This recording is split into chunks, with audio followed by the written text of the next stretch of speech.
The Fellowship of the Great Physician welcomes you to House Call. Our hosts today are doctors of chiropractic, Dr. Gerald Lala and Dr. Richard Jensen, who is also a board-certified acupuncturist, practice independently in North Oaks, Minnesota.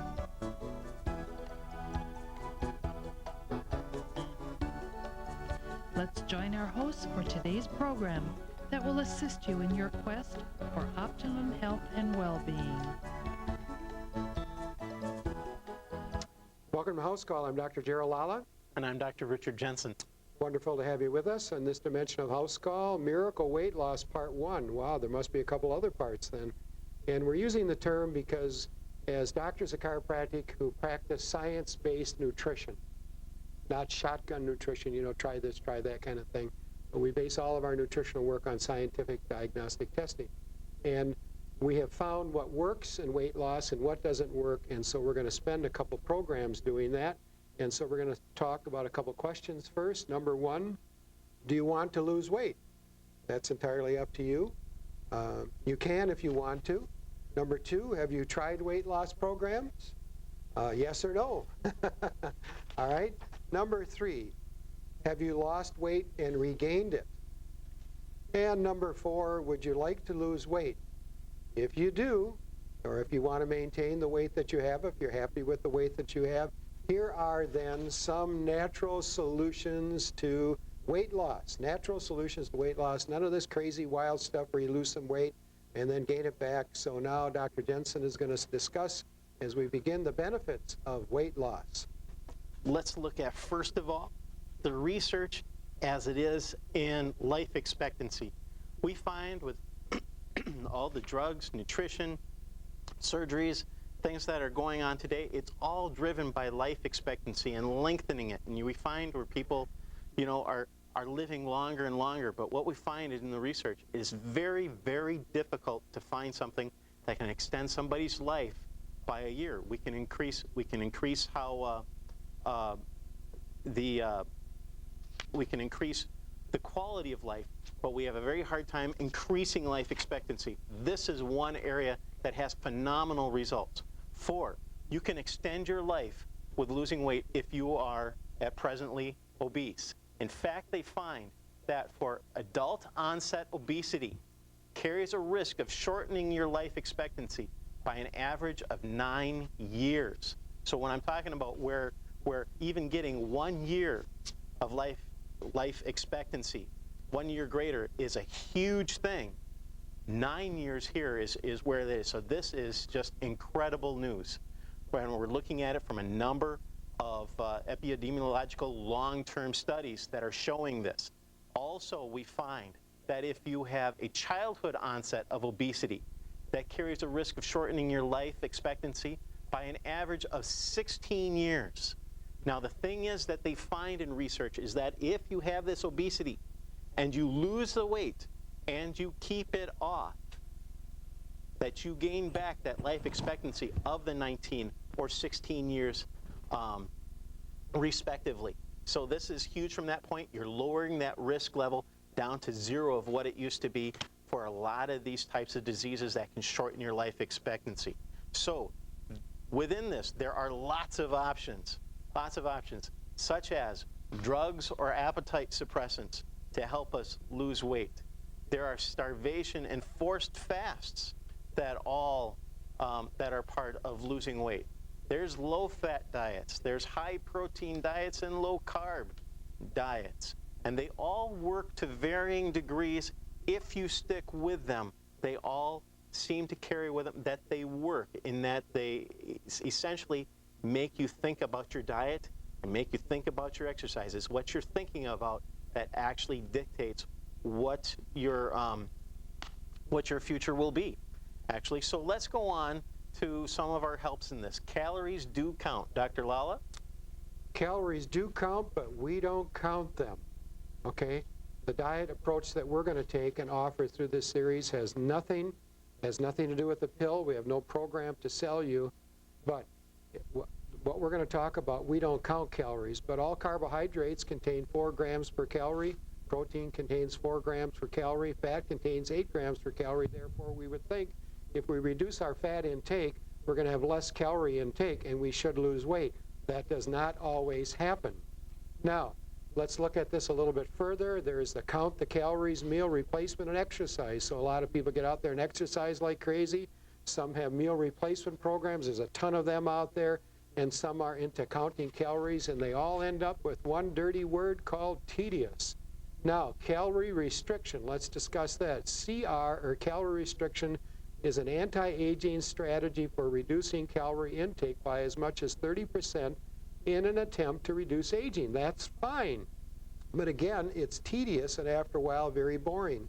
Now, the CRAN approach, or calorie restriction combined with adequate nutritional support, that's where we're at. And that's what I should also bring up here as Dr. Jensen gets ready, is that even people of gastric bypass, as good as that can be for a lot of people, and they'll say, well, you need to take B12 or you need to take some iron, they're not really analyzing their blood from a biochemical perspective to really see what they need, nor do they determine what foods their body is allergic or hypersensitive or bioacidic to. Now, Dr. Jensen, who has lost how much weight have you lost, would you guess? About 30. 30 pounds, and I think, and that's since June. I've lost 43 since June. My wife is over 30 pounds. I know your wife is way down. And so we're not like advocating something, but we know what works, okay? And that was, we were heavy exercise people and really watched what we ate prior to getting on this in June. So a low-carb approach, what is that, Dr. Jensen? Thank you, Dr. Lala. Well, a low-carb approach is essentially when they're looking at nutrients for the body. Fats have an essential component to them. Proteins have an essential component to them. But carbohydrates, our body is able to manufacture itself. So many times it's reducing those things that the body really doesn't need. We use it for, not for satiation, but for taste. In fact, we are sugar junkies in our society. We like carbohydrates for the sweetness. So when we're looking for low carbs, it's eating low carb food. And that is essentially eating food that is more nutrient rich food. These are the foods that contain more of our nutrients. And when we're looking at low carbs, we're looking not at eating the devaluated foods such as the refined sugars. They have no vitamins and no nutrient value to them. They're basically fillers and they add sweetness to it. And in fact, we see a lot of these where it's refined. It takes out all the grain areas of it. I mean, not grain, but it takes out all the bran and all the fiber, and basically takes out the vitamins. That's why we have to put a number of vitamins back in, because we've taken all that off and just left us with the starches. And the problem with that is that the body, who succumbs to this kind of treatment over and over and over and over and over again, is not able to compensate consistently into the future, so that it starts to develop other diseases like diabetes and things. So what we do is we replace some of those sugars. And one of the things that they're doing now is replacing a lot of these sugars, because we demand sweetness in our society, is to replace them with sugar alcohols, such as sorbitol, maltitol, lactitol, mannitol, and isomalt, which are alcohol sugars that don't have the same response within the body. There's quite a bit of debate about this. Some people in the nutrition circles look at this as that you can subtract all of those alcohol sugars from the total count of carbohydrates in the food. A lot of debate says no, you can only subtract about half of those. And another thing is some people react adversely to them, where it actually ends up irritating their gastrointestinal tract, and so they find that they have more things like diabetes, not diabetes, but diarrhea. Those are the kinds of problems that they have, and many times if you eat like a piece of candy that has this in there, you can taste the alcohol in them. How about carbohydrates? What are they? Carbohydrates are macronutrients, okay? They are the ones that go by, they're basically chains of glucose, sugar molecules. They contain carbon and hydrogen atoms, basically. That's what they are, okay? And they're long chains of those. CHO is how they, or carbon, hydrogen, and oxygen is generally what we find them in chemical circles. Ideally, they are a source of energy. That's what we make energy out of. But our body can manufacture that from fats, because fats essentially is a storage unit for carbohydrates that it packages them in. It's highly dense form of packaging of carbohydrates, but also we can take our proteins and create that from it. So it's a source of energy, but it's a porous source of energy for the body. So then let's look at, again, more about sugar alcohols. They're chemically modified alcohol molecules that act as artificial sweeteners, okay?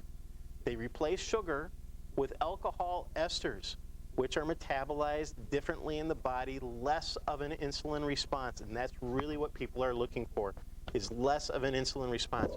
What we're looking for is modifying how the hormones are being used and the release in the body. The product is sweet, but has no or little carbohydrates in them, so that the reactivity of the body is much less to these things. So they're looking for a smaller footprint in your metabolic systems in the body.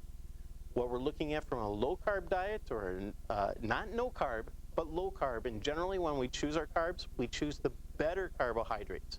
These are the complex carbohydrates, the ones that come from unprocessed foods. So net carb diet, let's look at that. The net carb diet, you're looking at fiber and sugar alcohols are substituted for sugar. If you're looking at the food labeling, when they say carbohydrates, let's just pick a number, say 15. That the amount of carbohydrates it's 15 grams in this food. Many times what you'll find is then you go down and it lists there's sugars and fiber and alcohol sugars. And the fiber, if it's listed at 8, say, you take 15 minus 8, because what fiber does is it slows the release of the sugar into your metabolism, and therefore lowers the insulin response, okay? That's the name of the game, is lowering insulin response. And so that you can effectively subtract those from the carbohydrates, making this 15-gram carbohydrate food into a 7-gram carbohydrate food. Also, you can substitute or take away some of the sugar alcohols, and that's where the debate takes place as to whether you can subtract half of those or the whole thing from the foods. So what we looked at was taking the total grams of fiber being subtracted, giving the net carbs. It reduces the rate that sugar is introduced into the bloodstream, reducing insulin response. Again, sugars are reduced, and initially the sugars are reduced and replaced with fiber and sugar alcohols.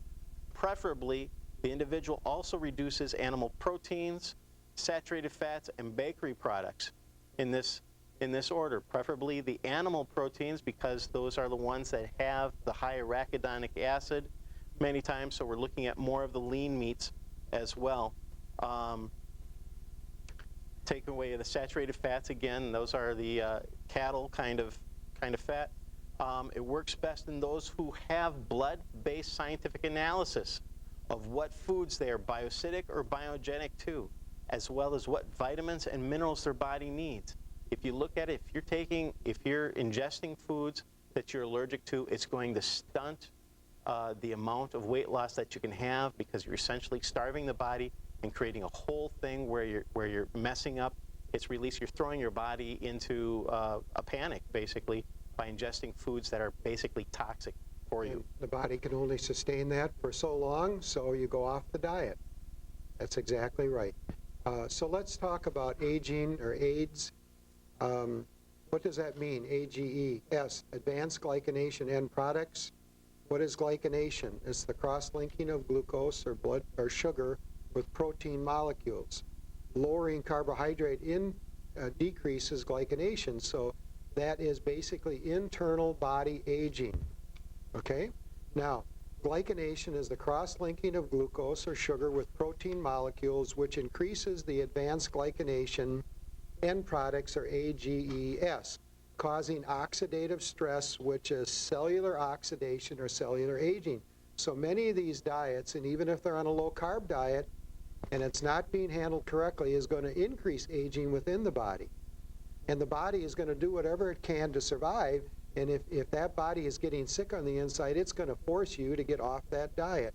So you lower the glycination or the end products by decreasing the intake of glucose. Now let's talk about your DNA, your desoxyribonucleic acid.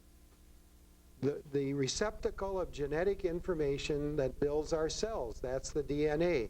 Except for identical twins, no two people have identical DNA. Therefore, even though we are very similar in age, we have different biochemical approaches to foods. Some foods that my body would work well will not work well with his body.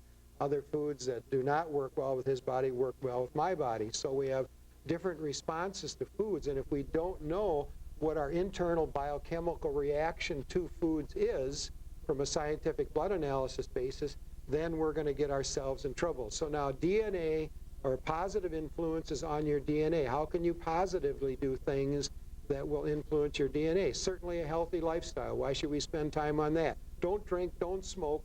Of course, don't have any fun in life at all. But in other words, stay away from these things that are well proven that are going to cause aging and loss of health. Low animal fat, low trans fatty acid diets. That's nothing new there. Diets high in vegetable proteins are good for most people as long as they know which ones they're allergic to and which not. Diets low in carbohydrates. CHO is a symbol for carbohydrates. So diets low, especially in refined carbohydrates, are better. Next one, regular exercise. Is that anything? I mean, if you can get out and exercise, then do it. You've got to tell this body. Most people's bodies are letting their bodies tell them how to live, not them control their body. And anyway, this body is not my own. It's a temple of the Holy Spirit. Now, if you're a Christian, then you should have seen that in the Bible a long time ago. So I am a temporary steward of this body until the Lord calls me home. That's if he continues to tarry. So I am trying to be a good steward of this body by taking care of it as best as I know how. And then again, as I've said here before, know your specific biogenic, good foods, and bioacidic foods, as well as your body's individual biochemical nature, which is to determine what vitamins and minerals you need through blood analysis. Now, Dr. Jensen is going to look at the negative influences on DNA. Dr. Jensen. Thank you, Dr. Lala. Well, we're looking at negative influences on DNA. Top of the list here, we're finding tobacco products, and we found that free radicals are a bad thing. And that's what we were talking about earlier with oxidative stress. And tobacco products, what we find is by smoking, perhaps. Smoking, one puff of smoke, they say, creates 1 billion free radicals in the body. That's a huge amount of oxidative stress. So what we're looking at is, first, tobacco byproducts or tobacco products should be reduced. Also, alcohol. Alcohol can have negative influences on DNA as well. Lack of regular exercise. You want to use it or lose it. You know, you want to make sure that you're using regular exercise. In fact, exercise increases certain capacities in the body and allows, one is regular exercise. Remember how I talked about the insulin response of foods and why we're trying to lower that insulin response? Exercise actually is better than any drug that is used to control insulin in the body. Exercise helps pull foods and byproducts directly into the cell that goes right past the insulin receptors, which otherwise is the only other way to pull things into the cell. And so what we find is people who exercise, say in gestational diabetes, where people have diabetes while they're pregnant, they find that they can increase the sensitivity to insulin by 3,500% by exercising. So it increases that. And when we create diabetes, that's when we have so much sugar that we're using insulin, and so all of a sudden we start decreasing that sensitivity to insulin. So regular exercise is huge in that regard. That's really interesting because I don't belong to a health club. I don't want to belong to a health club because I like to exercise alone or exercise with Diane. So we have a bike, and that we use at home, and then we do walking. And certainly in Minnesota, when we're in Minnesota during the winter time, we go walk in malls or Menards or Home Depot or something like that. But when you're going into a health club, as good, potentially good as they are, you're swimming in other people's byproducts of perspiration. God only knows what else they evacuate in that water, or in a sauna. You know, the different perspiration, that's all kinds of germs and toxins coming out of their body. Then to get in a room and exercise with other people who are excreting all of these toxins, to me that's worse than being in a grade or high school where you got all these kids that are coughing, sneezing, and things like that. And so people who don't want to exercise with others, that's nothing wrong with that. There's always a mall someplace to walk in. There's always simple things that you can do to exercise at home. And many people are not geared up to it. Now, I know that exercise facilities are nice dating places also to meet people and things like that. And I'm certainly not opposed to that, but I'm saying that it is far better to work out in a healthy environment than a disease environment. And you just can't tell me where there's a bunch of people sweating that there isn't a bunch of DNA and toxins in that room, no matter how they filter it. Absolutely. So, next. In fact, in the time that we've had on the show, in the amount of volume of air that's in the studio, we have probably exchanged air 7 times throughout this entire show. So you can see that it's being used a lot. But of course, there's very little carbon dioxide coming out of our bodies and very few germs because we live a healthy lifestyle, right? Absolutely. So spinal inflexibility, that's another thing that can create negative influences on the DNA. In fact, what we talk about is DNA. Nowadays, they're finding that environment is paramount in our lives in how we perceive that environment and how we work within that environment. And so spinal inflexibility will create problems with our immune system. It'll create stress on the body, and stress on the body affects the DNA, and that stress in the body is almost like a free radical itself. So then, ingestion of refined carbohydrates, saturated fatty acids and trans fatty acids, animal protein, drugs, and hormones can also have negative influences on the body and influence it in very profound ways. So let's go on to gluconeogenesis. Gluconeogenesis. This is an interesting slide here because what happens is you see the picture on the right-hand side of the screen, you can see the liver there and where it is in the body. People who are under stress, or let's say you ingested sugar. If you ingested sugar, what happens is it comes up, it creates a release of insulin that is trying to reduce that sugar there. And what it'll do is if this is normal, it goes up here, then the amount of insulin that comes out brings it way down. All of a sudden, the body needs sugar because the blood sugar is way down from all that excessive insulin that was put in there. So it cries out to eat more sugar. But guess what? Even if you don't eat that sugar, what it will do is it will release cortisone into the body, which is that stress factor, because there's stress here, which will release that into the liver, and it'll go through this thing called gluconeogenesis. Now, that's taking lean muscle tissue, normally. It brings it into the liver and creates sugar out of it. So actually, if you're not eating the sugar, your body creates it for you. Nice, huh? Well, let's go back to the slide. Since the position of the liver in the middle of the body is there, that's why these people tend to start to put that extra tire around the middle of their body in reaction to eating all those carbohydrates. So then, let's go on to the next with using fats for energy. Dr. Lala? Thank you, Dr. Jensen. We have been going through a great deal of information in a very short period of time, and this is part 1 of 2 parts about miracle weight loss. And if you have interest in what we're talking about, the very scripts that we're using here and that you see on your television screen or that you've been listening to on radio, we can send those to you. That's all you have to do is call us. So what is this subject, using fats for energy? When you reduce your carbohydrate ingestion to safe levels, see that word? Hear that word? Safe levels. The body will use fat for energy, which predisposes the person to weight loss. So when you reduce your carbohydrates, your glucose, your sugar intake to safe levels, your body will say, look, I am no longer going to be using glucose that they're taking in the form of carbohydrate for my energy, for my gasoline. I think of an automobile here. Now I am going to burn fat to get that out of there. So it's going to take that fat and burn it, and that's where your energy is going to come from. Now, if following a low-carb diet correctly, see, now there's another word here, correctly, people will find that they not only are reducing sugar intake, but also other calories without counting them.